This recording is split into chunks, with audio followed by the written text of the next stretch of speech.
The secret society that tried to resurrect the dead. What if death isn't the end? What if, well over a century ago, a hidden group of mystics figured out a way to beat mortality itself? This isn't some fantasy story. In the late 19th century, a time of gaslight, burgeoning science, and a deep spiritual hunger, a secret society crept out of the shadows with a truly breathtaking claim. They were the Hermetic Brotherhood of Luxor, and they taught that with the right rituals, a little ancient Egyptian wisdom, and a whole lot of willpower, a person could actually command the forces of life and death. They offered their followers an almost irresistible promise: the power to resurrect the dead. But this is where history starts to get a little fuzzy, blurring into legend. Did this mysterious order really try to reanimate corpses, or were they after a completely different kind of immortality? Tonight, we're digging up the forgotten history of their strange experiments and their secret teachings to ask the ultimate question: did they actually pull it off? Section 1. The birth of a practical order. The late 1800s were a time of wild contrasts. On one hand, you had the Industrial Revolution churning out a new world of steel, steam, and rigid logical thinking. But just beneath that surface, there was this powerful wave of spiritual curiosity. Seances were all the rage in fancy Victorian parlors. Mediums claimed they could talk to the dead, and a fascination with all things occult had a grip on both Europe and America. This was the perfect environment for new spiritual movements to pop up, especially the Theosophical Society, co-founded by the mysterious Helena Blavatsky in 1875. Theosophy gave its followers a complex, heady mix of Eastern mysticism and Western esoteric ideas. It was all about study, theory, and understanding the universe. But for some people, that just wasn't enough. They didn't just want to know the secrets of the cosmos, they wanted to use them. This craving for real, tangible results, for what was called practical occultism, left the door wide open for a new and much bolder group. The Hermetic Brotherhood of Luxor, or HB made its first public splash around 1884, with some quiet ads inviting people to join their ancient order. Unlike the Theosophists, who were getting more and more philosophical, the HB promised to teach its members how to actually build their own occult powers. This was their big selling point. It was an order for doers, not just thinkers. The leadership of the HB was just as murky as the order itself. It was founded by a trio of occultists, the mysterious Max Theon, who acted as the far-off Grand Master, Peter Davidson, a Scottish violin maker and philosopher who ran a lot of the day-to-day business, and Thomas H. Burgoyne, a grocer from Leeds who claimed to channel the order's teachings from a hidden circle of spiritual masters. Together, they built something that was part correspondence school, part secret society. They sold themselves as the guardians of a purer, older Western tradition, claiming their knowledge didn't come from India, but from a lost isle of the West, the mythical source of both Egyptian and Hindu wisdom. Their stated goal was nothing less than the resurrection of ancient rites and initiation in the modern world, and they shot up as the main rivals to the hugely popular Theosophical Society, poaching many of its members who were itching for some hands-on instruction. Section 2. The Secret Manuscripts and Forbidden Rites. So how exactly did you become a master of life and death? For someone in the Hermetic Brotherhood of Luxor, the path didn't start in some grand temple. It started in the mailbox. The HB was basically a pioneer of distance learning for the dark arts. If you wanted in, you first had to mail in a photograph and your birth chart so they could see if you were cut out for the occult life. If you made the cut, you were initiated into the exterior circle and would start getting the order's secret lessons through a series of manuscripts sent by post. These weren't just dusty old philosophy books. They were practical guides for personal transformation. The documents were packed with detailed instructions on everything from self-initiation rituals to how to use a magic mirror for scrying, a type of divination for seeing into the astral plane. The core of their practice was solitary and personal. Initiates were taught how to develop their clairvoyance, their willpower, and their ability to chat with what they called discarnate masters.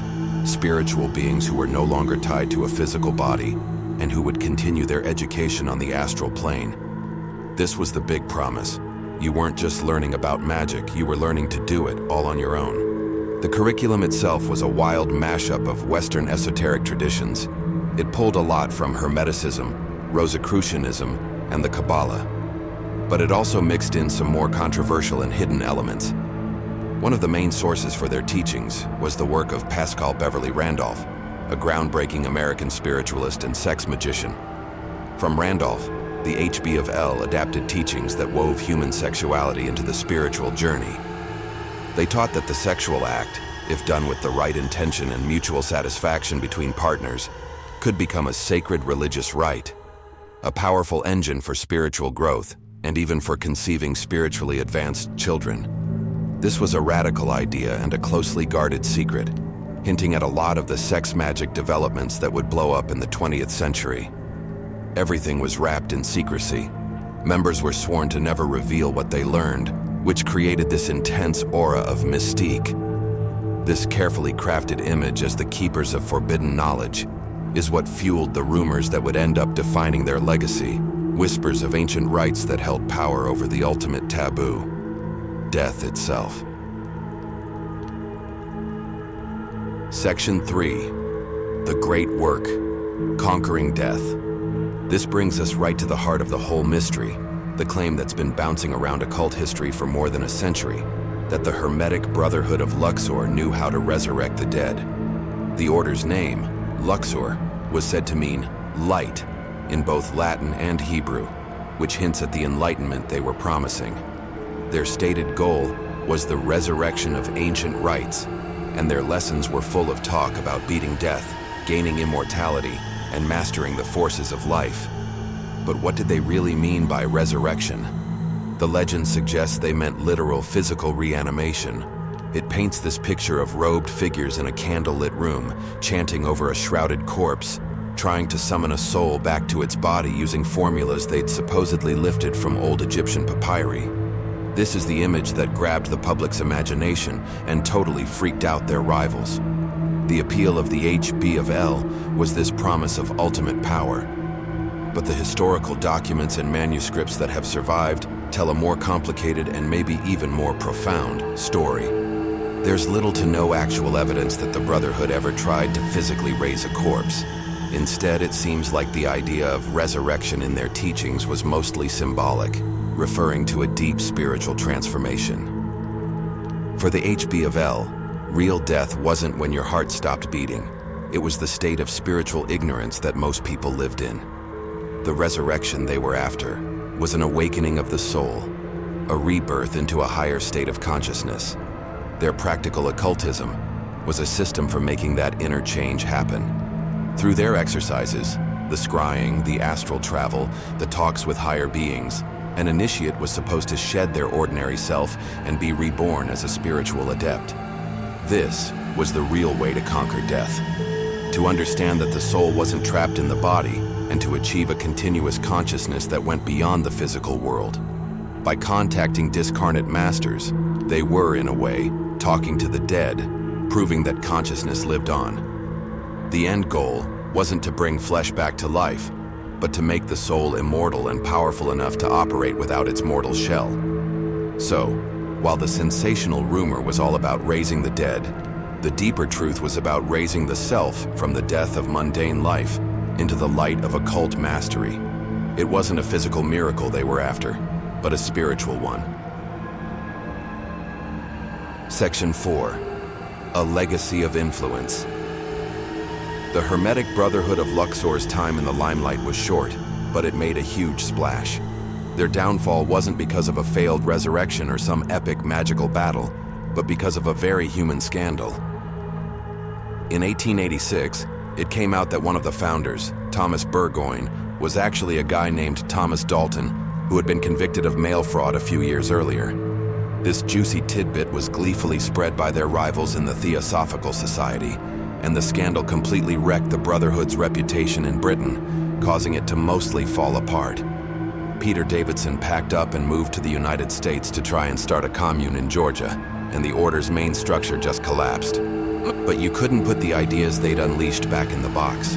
The HB of L's biggest legacy was its direct influence on the most famous magical order of all time, the Hermetic Order of the Golden Dawn, founded in 1888. The Golden Dawn, which would later include literary giant W.B. Yeats and the infamous Aleister Crowley, took the framework the HB of L had built and ran with it. The focus on a structured system of grades, the mix of different esoteric traditions, and the emphasis on practical ritual magic all had their beginnings in the Brotherhood. Their rivalry with the Theosophical Society also left a lasting mark. The HB of LES success in luring away theosophists who were hungry for practical techniques pushed Helena Blavatsky to create her own advanced group, the Esoteric Section, in 1888, to give her members the hands-on instruction they wanted. In a way, the Brotherhood forced the entire occult scene to get more practical. They had championed the Western esoteric tradition against the Eastern-focused teachings of theosophy, and their influence trickled down through the network of occultists who had been members or had gotten their hands on their manuscripts. Though the Brotherhood itself vanished, its core ideas about practical magic, astral work, and weaving sexuality into spirituality flowed right into the main currents of 20th century Western esotericism, shaping it for decades. The story of the Hermetic Brotherhood of Luxor is a wild reminder that history is full of secret corners and radical ideas that are still influencing us today. If you think these forgotten histories are as cool as I do, make sure to subscribe and ring that notification bell so you don't miss our next journey into the unexplained. And let me know in the comments, what other secret societies have you always been curious about? Conclusion. So, did the Hermetic Brotherhood of Luxor actually try to resurrect the dead? The answer is a little bit of no, and a whole lot of yes. They might not have been literally reanimating corpses, but they were absolutely all about a type of resurrection. They believed they had the keys to raise the human spirit from the grave of ignorance, to turn a regular person into a master of their own spiritual destiny.